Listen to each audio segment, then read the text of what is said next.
So, Rob, I recently sent you two video clips, right? The Yeah. one of Joe Budden going in on Adam 22 over like profiting off of Kevin Samuel's death. And then the other clip was just overall in general, Joe Budden coming at Adam 22 from No Jumper for profiting off of like black death and black trauma, rappers beefing with other rappers, and that's all you want to talk to them about. And what's interesting about that is that like the whole conversation that happened between them, that Joe Budden is trying, and the rest of his crew, like the two other guys with Budden, are trying to like get Adam 22 to understand. It's like this whole like plea to like Adam's morality. You know what I'm saying? This plea to his morality, like you got to understand, man. These young brothers are dying and they rapping about death, and you want to interview them and talk to them about the beef they're having with other rappers, and it spills out into real beef in the streets and all this kind of stuff. But then you also go back to the Kevin Samuel stuff where, oh man, you started uploading a bunch of Kevin Samuel clips right after he died, and his not his parents, his family didn't even get properly identified yet, and you already loading up clips, and oh my god, they're boo-hooing to Adam. And I'm just thinking to myself, like, when are we, black people, right? When are we gonna stop expecting morality from people outside of our group? Here go my question, man. Why we got expectations for everybody else instead of us? Because here goes my question, right? And trust me, I ain't no fan of Adam 22. Like, I don't like Adam 22. But my question is, what about all the crimes that you see on the news that are going down that are the exact same type of thing as what goes on with the people that Adam 22 interviews that aren't rappers that Adam 22 didn't interview? What about them? What about the morality in that? Because if it's not Adam 22 interviewing that, it's the local news monetizing Black Death. You know what I'm saying? Making a news story about it, a local news TV slot about it. So, like, my question is, there's two questions that I had. The first question is, if you're really that mad about it, Joe Budden's, why didn't you have the record executives on there, the same ones that signed you, and ask them that question? And then another thing is, at what point are we going to hold coon, idiot criminals responsible for being Pookies and Ray Rays? You expect somebody to have some kind of morality towards a grown man about killing, talking about they didn't know any better? What are we dealing with here? You know what I'm saying? Like, everybody knows better than to kill. When is the expectation going to be on, we going to hold these little degenerates responsible for their degenerate ass behavior? Because when people do things and they exploit it. You know what I'm saying? Like, I don't get it. Like, you already know that other groups are out there predatory and waiting to exploit black people and black culture. Oh, you glitched out. You said you don't get what? I don't get when we're gonna start holding the people, the artists themselves that engage in that degenerate behavior. When are we going to start holding them accountable? Because people always are out there looking to exploit black culture. Look at FN Mecca. Look at all of that stuff. You know what I'm saying? So, like, my thing is, like, that should be the expectation. But if you're really upset about people killing each other and doing all of that stuff, why are they not being held accountable? And then when the news wants to report it and weaponize it and use it how they want to use it, you act as if the news owes you anything. These other races don't owe anybody anything but racism.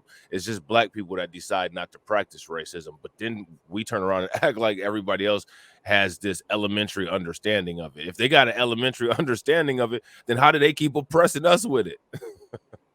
And that's why I had asked the question, when are we going to stop expecting morality from people outside of the group? You get what I'm saying? And we should stop immediately, but we're probably not ever going to stop. Well, the thing is, like, while I was watching the interview, right, and the second clip where Joe Budden and the other two brothers were like pleading with Adam 22, like, no, you got to understand, you got to understand, you got to understand. There's this one part, right, where I don't know what the guys' names are outside of Joe Budden, but this one brother with a bald head, it was so disrespectful what Adam did to them, like on their set, on their show. He was talking about how why is it that you can't interview these brothers without getting into their drama and who they're beefing with, right? And then he goes on to give an example of when he interviewed a rapper from the South who he didn't name for some reason. I don't know why he didn't name him, but he didn't name him. But he interviewed a rapper. They had a great conversation about his life, his upbringing, and everything, whatever, right? They had a really good conversation with him, you know, very entertaining interview with him, right?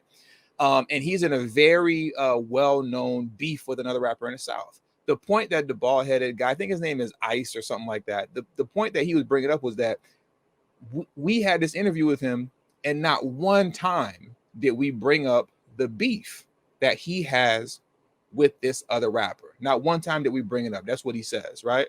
So in the middle of him saying this to Adam 22, because like I'm not doing it justice. The bald-headed brother, like he was real like passionate, like he was yelling and stuff. He was like, not one time did we ask him about his beef. Not one time did we bring that stuff up. And then what happened was like in the middle of that, because Joe Budden had got up to grab something while the bald-headed brother was talking to Adam 22. While he's screaming at Adam 22, Adam 22 looks over like at like whatever Joe Budden's doing. He's like, are you grabbing a cookie? Oh, that's chicken wings?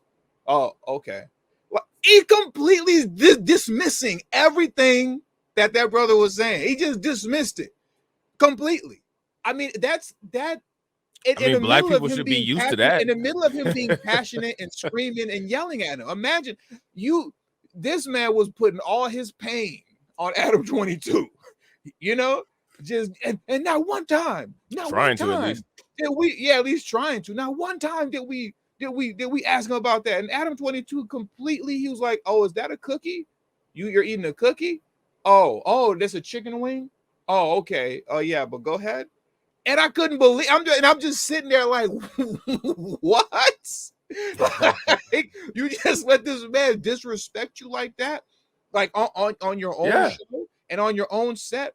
But what else do you expect when you're expecting morality from people outside of your group? He's not gonna give that to you.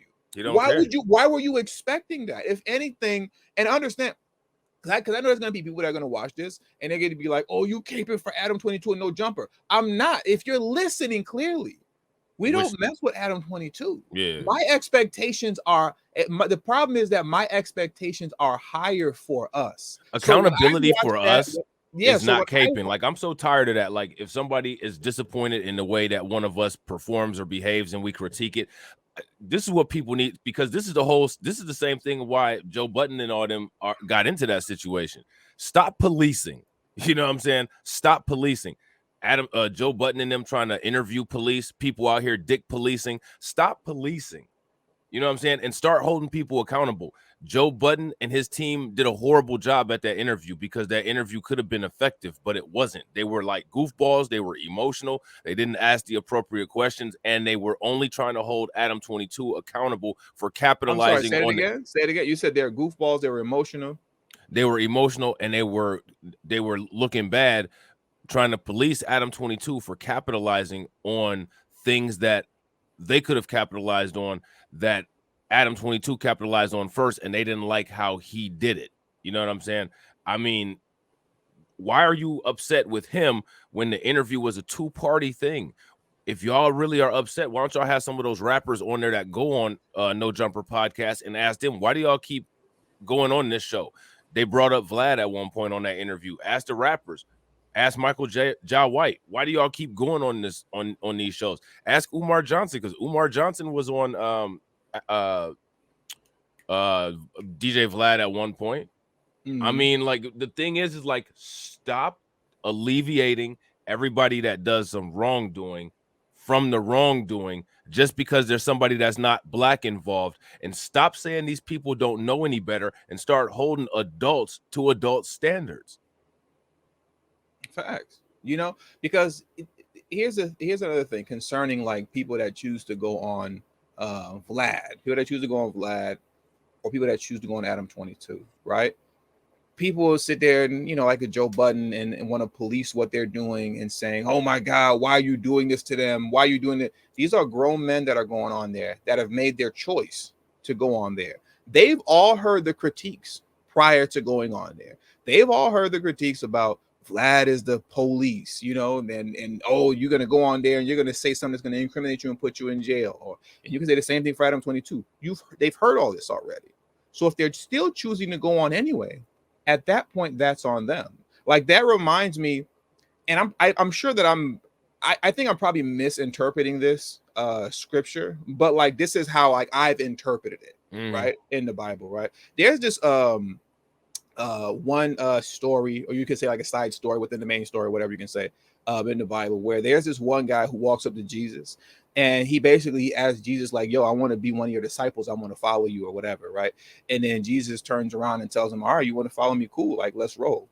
And then the dude was like, okay, well, first I gotta bury my father though, and then I'm gonna come follow you afterwards. And the point of that story, because within that, Jesus said, like, basically, okay, look, dude, like you either gonna follow me or you're going to go bury your father, right? But in that, he said, he told the guy, let the dead bury the dead and come with me.